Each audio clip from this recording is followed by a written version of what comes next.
ಇಡೀ ಪ್ರಪಂಚವೇ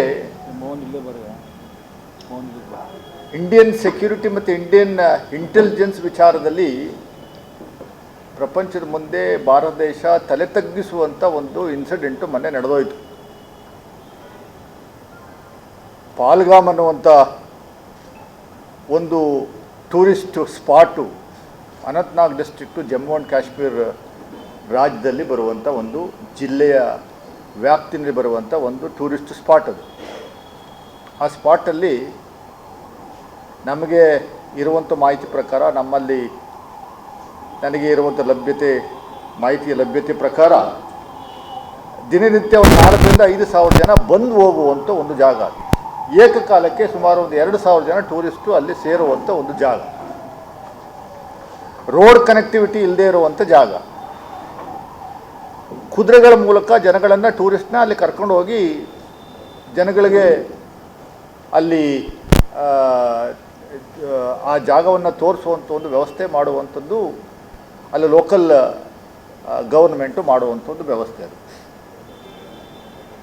ಇದಕ್ಕೆ 100ಕ್ಕೂ 100ರಷ್ಟು ನಾವು ಕೇಂದ್ರ ಸರ್ಕಾರ ಮಿಲಿಟರಿಯವ್ರನ್ನ ಇನ್ನೊಬ್ಬರನ್ನ ಬ್ಲೇಮ್ ಮಾಡುವಂಥದ್ದಕ್ಕೆ ಪತ್ರಿಕಾಗೋಷ್ಠಿ ಮಾಡ್ತಾ ಇಲ್ಲ.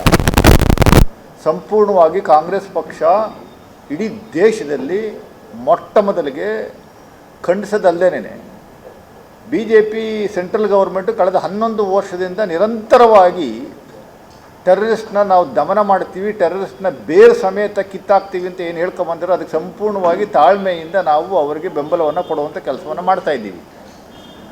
ಮೊನ್ನೆನೂ ಕೂಡ ಮಲ್ಲಿಕಾರ್ಜುನ ಖರ್ಗೆ ಸಾಹೇಬರು, ರಾಹುಲ್ ಗಾಂಧಿಯವರು ಮಾಧ್ಯಮಗೋಷ್ಠಿ ಮೂಲಕನೂ ಘೋಷಣೆ ಮಾಡಿದ್ದಾರೆ. ನೆನ್ನೆ ಆಲ್ ಪಾರ್ಟಿ ಮೀಟಿಂಗ್ ಕರೆದಾಗ್ಲೂ ಅದರಲ್ಲಿ ಭಾಳ ಸ್ಪಷ್ಟವಾಗಿ ನೀವು ಯಾವ ಆ್ಯಕ್ಷನ್ ತೊಗೊಂಡ್ರು ನಮ್ಮ ದೇಶದ ಹಿತದೃಷ್ಟಿಯಿಂದ, ಜನರ ಹಿತದೃಷ್ಟಿಯಿಂದ ನೀವು ಎಂಥ ಆ್ಯಕ್ಷನ್ ತೊಗೊಂಡ್ರು ಅದಕ್ಕೆ ನಾವು ಭದ್ರಾಗಿದ್ದೀವಿ, ನಾವು ನಿಮ್ಮ ಜೊತೆಲಿ ಇರ್ತೀವಿ ಅನ್ನುವಂಥದ್ದು ಹೇಳಿಕೆಯನ್ನು ಕೊಡುವಂಥದ್ದು ಮಾಡಿದ್ದೀವಿ ನಾವು.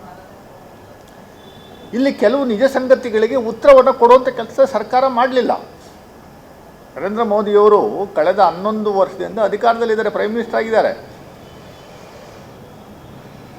ಅಲ್ಲಿ ಜಮ್ಮು ಆ್ಯಂಡ್ ಕಾಶ್ಮೀರಲ್ಲಿ ಆರ್ಟಿಕಲ್ 370 ತೆಗೆದ ಮೇಲೆ 2019 ನಂತರ ಕೇಂದ್ರ ಸರ್ಕಾರದ ಆಡಳಿತದಲ್ಲಿತ್ತು. ಈಗ ಚುನಾವಣೆ ಮಾಡಿ 6 ತಿಂಗಳಾಗಿದೆ. ಸಂಪೂರ್ಣವಾಗಿ ಪೊಲೀಸ್ ವ್ಯವಸ್ಥೆ, ಮಿಲಿಟರಿ ವ್ಯವಸ್ಥೆ, ಸೆಕ್ಯೂರಿಟಿ ಫೋರ್ಸು ಮತ್ತು ಇದೆಲ್ಲವೂ ಸೆಂಟ್ರಲ್ ಗೌರ್ಮೆಂಟ್ ಕಂಟ್ರೋಲಲ್ಲೇ ಇರುವಂಥದ್ದು. It is just like Delhi state ಥರ. ಅಡ್ಮಿನಿಸ್ಟ್ರೇಷನು ಮತ್ತು ಲೋಕಲ್ ಅಡ್ಮಿನಿಸ್ಟ್ರೇಷನ್ಸ್ಗೆ ಮಾತ್ರ ಸರ್ಕಾರ ಅಲ್ಲಿ. ಪೊಲೀಸ್ ವ್ಯವಸ್ಥೆ, ಡೈರೆಕ್ಷನ್ಸ್ ಕೊಡುವಂಥದ್ದು, ನೇಮಕ ಮಾಡುವಂಥದ್ದು, ಎಲ್ಲರೂ ಅದು ಅವ್ರಿಗೆ ಲಾ ಆ್ಯಂಡ್ ಆರ್ಡರ್ ಸಿಚುವೇಷನ್ ಬಂದಾಗ ಸಮಸ್ಯೆ ಆದರೆ ಲೆಫ್ಟಿನೆಂಟ್ ಗವರ್ನರ್ ಅಂತ ಒಬ್ಬರನ್ನ ಅಪಾಯಿಂಟ್ ಮಾಡ್ಕೊಂಡಿರ್ತಾರೆ, ಗವರ್ನರ್ನ, ಅವರು ಎಲ್ಲವನ್ನು ನಿಭಾಯಿಸುವಂಥ ಒಂದು ವ್ಯವಸ್ಥೆ. ಈ ಜಾಗದಲ್ಲಿ, ಪಾಲ್ಗಾಮ್ ಜಾಗದಲ್ಲಿ ನೀವು ನಮ್ಮ ಊರುಗಳಲ್ಲಿ ನೋಡ್ಬೋದು, ಸಣ್ಣ ಕಾರ್ಯಕ್ರಮ ಇದ್ದರೂ 2 ಕಾನ್ಸ್ಟೇಬಲ್ ಇರ್ತಾರೆ ಅಟ್ಲೀಸ್ಟ್. ಯಾವುದನ್ನು ಹಳ್ಳಿಗಳಲ್ಲಿ ಯಾವುದನ್ನ ಒಂದು ಜಾತ್ರೆ ಆದರೆ ಒಂದು 4 ಜನ ಪೊಲೀಸ್ನವ್ರು ಇರ್ತಾರೆ. ಪೊಲೀಸ್ನವ್ರು ಇಲ್ಲದೇ ಇರೋ ಜಾಗದಲ್ಲಿ ಅಟ್ಲೀಸ್ಟ್ ಹೋಮ್ ಗಾರ್ಡ್ ಆದರೂ ಇರ್ತಾರೆ. ಅಗ್ನಿಶಾಮಕ ದಳದವರಾದರೂ ಒಬ್ಬರು ಇರ್ತಾರೆ. 2,000 ಜನ ಏಕಕಾಲಕ್ಕೆ ಒಂದೇ ಕಡೆ ಕೂತು ಟೂರಿಸ್ಟು ಅಲ್ಲಿ ವೀಕ್ಷಣೆ ಮಾಡುವಂಥ ಸಂದರ್ಭದಲ್ಲಿ ಒಬ್ಬ ಪೊಲೀಸ್ನವರು ಇರಲಿಲ್ಲ, ಒಬ್ಬ ಮಿಲಿಟ್ರಿಯವರು ಇರಲಿಲ್ಲ ಅನ್ನುವಂಥದ್ದಕ್ಕೆ ಯಾಕೆ, ಏನು ಎತ್ತ ಅನ್ನುವಂಥದ್ದು ಇಂಥವ್ರಿಗೂ ಸ್ಪಷ್ಟೀಕರಣ ಕೊಡುವಂಥ ಕೆಲಸವನ್ನು ಮಾಡಲೇ ಇಲ್ವಲ್ಲ ಅವರು.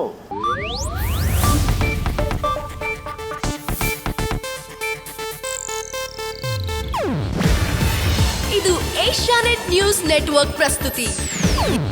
ನೀವು ನೋಡ್ತಿದ್ದೀರಾ ಏಷ್ಯಾನೆಟ್ ಸುವರ್ಣ ನ್ಯೂಸ್.